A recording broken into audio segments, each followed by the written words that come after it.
அதிசயா அதிசயம்தான். இடம் விலை all okay. Athisaya, அதிசயங்களின் ஆரம்பம். அதிசயா, அதிசயம் நடக்கும் நிச்சயமா. ரஷ்யாவிடமிருந்து கச்சா எண்ணெய் வாங்குவதற்காக அமெரிக்க அதிபர் டொனால்டு டிரம்ப் நம் நாட்டுக்கு 50% வரிகளை விதித்துள்ளார். இதற்கு சீன வெளியுறவுத்துறை கடும் எதிர்ப்பு தெரிவித்துள்ளது. இந்த நிலையில்தான் சீனாவின் ஊடகங்கள் நம் நாட்டுக்கு ஆதரவாகவும் அமெரிக்காவிற்கு எதிராகவும் கட்டுரைகளை வெளியிட்டு வருகின்றன. அதில் இந்தியாவின் சமநிலையான போக்கு அமெரிக்காவுக்கு பிடிக்கவில்லை, அமெரிக்கா சொல்வதை கேட்காமல் இந்தியா சுதந்திரமாக செயல்படுவதால் தான் டிரம்ப் இந்த மாதிரி வரிகளை விதித்து வருகிறார் என தெரிவிக்கப்பட்டிருக்கிறது. சீனாவின் முன்னணி நாளிதழ்களில் ஒன்றான குளோபல் டைம்ஸ் சிறப்பு கட்டுரை ஒன்றை வெளியிட்டுள்ளது.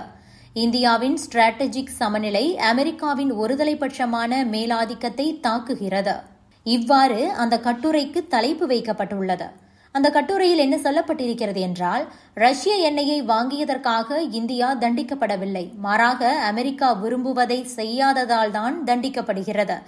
அமெரிக்க நலன்களுக்கு உட்பட்டு செயல்படும் வரை மட்டுமே அமெரிக்கா இந்தியாவை நெருங்கிய கூட்டாளியாக கருதியுள்ளதை தற்போதைய நடவடிக்கை அம்பலப்படுத்தியுள்ளது. இந்தியா ஒரு சுதந்திரமான நிலைப்பாட்டை எடுக்கும்போது அது அமெரிக்காவின் மதிப்பை குறைக்கிறது. அது அமெரிக்காவுக்கு பிடிக்கவில்லை. அமெரிக்காவின் பார்வையில் இந்தியா ஒருபோதும் சமமான கூட்டாளியாக நடத்தப்படாது என தெரிகிறது. தங்களின் வசதிக்கேற்ப பயன்படுத்தப்படும் ஒரு பொருளாகவே இந்தியாவை அமெரிக்கா பார்த்திருக்கலாம்.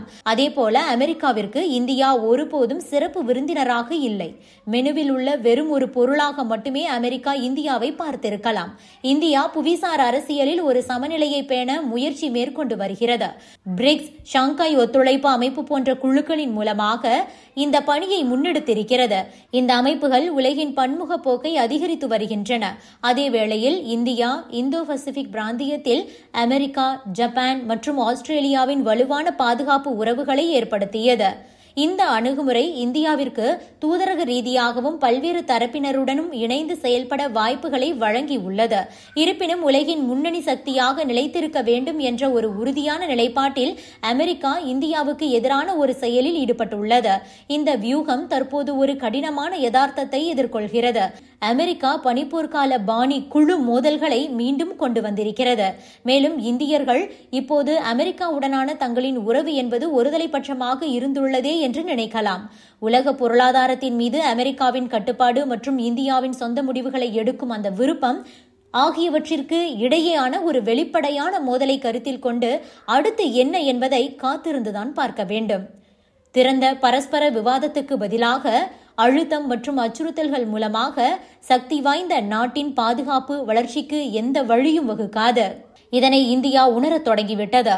இந்தியா தனது சொந்த பாதையில் உறுதியாக நின்று பரஸ்பர மரியாதை, அனைவருக்கும் உதவும் ஒத்துழைப்பு அடிப்படையில் அதிகாரத்தை சமமாக பயன்படுத்தும் வகையில் ஒரு உலகை ஆதரிப்பதில் இருக்கிறது. இவ்வாறு சீனா தெரிவித்திருக்கிறது. இதன் மூலம் டிரம்பால் இந்தியா சீனா உறவு மேம்படத் தொடங்கியிருக்கிறது. ஏற்கனவே பிரதமர் நரேந்திர மோடி இந்த மாத இறுதியில் சீனாவுக்கு சென்று அந்த நாட்டின் அதிபர் ஜி ஜின்பிங்கை சந்திக்க உள்ளார். மோடி ஆகஸ்ட் 31 முதல் செப்டம்பர் 1 வரை சீனாவில் உள்ள தியான்ஜின்க்கு செல்கிறார். அங்கு நடக்கும் ஷாங்காய் ஒத்துழைப்பு அமைப்பின் உச்சி மாநாட்டில் அவர் பங்கேற்கிறார். அதாவது கடந்த 2019 ஆண்டு லடாக்கின் கல்வான் பள்ளத்தாக்கு பகுதியில் ஏற்பட்ட இந்தியா சீனா இடையேயான மோதலுக்கு பிறகு இரண்டு நாடுகளிடையே உறவில் விரிசல் ஏற்பட்டது.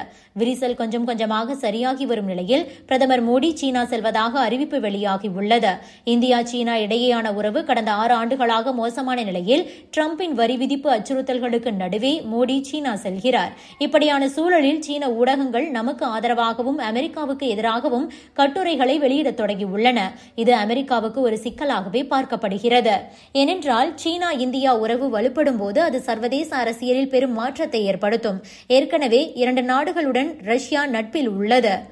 அதேபோல ரஷ்யாவுக்கும் அமெரிக்காவுக்கும் பகை இருக்கிறது. இப்படி 3 வலிமையான நாடுகள் ஒன்றாகும் போது உலகின் பிற நாடுகள் அமெரிக்காவை கைவிட்டுவிட்டு இந்த கூட்டணியின் பின்னால் வர வாய்ப்பிருக்கிறது. ஏற்கனவே அமெரிக்கா இல்லாத பிரிக்ஸ் கூட்டமைப்பில் சீனா, ரஷ்யா, இந்தியா உள்ளிட்ட நாடுகள் உள்ளன. அமெரிக்காவின் டாலரை மதிப்பிழப்பு செய்யும் வகையில் பிரிக்ஸ் கரன்சியை கொண்டு வரும் திட்டம் இந்த பிரிக்ஸ் நாடுகளின் கையில் இருக்கிறது. தற்போதைய டிரம்பின் வரி விதிப்பு என்பது அனைத்தையும் திறம்பட முன்னெடுக்கலாம். இது நடக்கும் பட்சத்தில் அமெரிக்காவுக்கு பெரும் சிக்கல் ஏற்படும். ரஷ்ய அதிபர் விளாடிமிர் புதின் விரைவில் இந்தியாவிற்கு வரவுள்ளதாக தேசிய பாதுகாப்பு ஆலோசகர் அஜித் தோவல் வியாழக்கிழமை அன்று மாஸ்கோவில் தெரிவித்திருக்கிறார். இந்த சந்திப்புக்கான தேதிகள் இன்னும் குறிப்பிடப்படவில்லை. எனினும் ரஷ்ய செய்தி நிறுவனம் இந்த சந்திப்பு இந்த ஆண்டின் பிற்பகுதியில் நிகழக்கூடும் என தெரிவித்துள்ளது.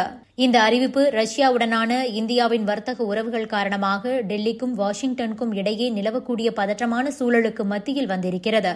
இந்தியாவுக்கும் ரஷ்யாவுக்கும் இடையில் வர்த்தகம் சோவியத் யூனியன் காலத்திலிருந்தே நீண்டகால உறவுகளை கொண்டிருக்கிறது. இரண்டு நாடுகளும் பொருளாதார ஒத்துழைப்பை வலுப்படுத்தி இருதரப்பு வர்த்தகத்தில் புதிய உச்சங்களை தொட்டுள்ளன. கடந்த 4 வருடமாக உக்ரைன் ரஷ்யா இடையே போர் நடந்து வரும் நிலையில் ரஷ்யாவின் மிகப்பெரிய எண்ணெய் இறக்குமதியாளராக இந்தியா மாறியிருக்கிறது. ரஷ்ய அதிபர் புதினின் வருகை இந்தியாவின் புவிசார் அரசியல் உத்தியில் ஒரு முக்கியமான தருணமாக அமையலாம். டிரம்பின் வர்த்தக வரி மிரட்டல்களுக்கு இந்த வருகை சரியாக பொருந்துகிறது. Subscribe to One India and never miss an update.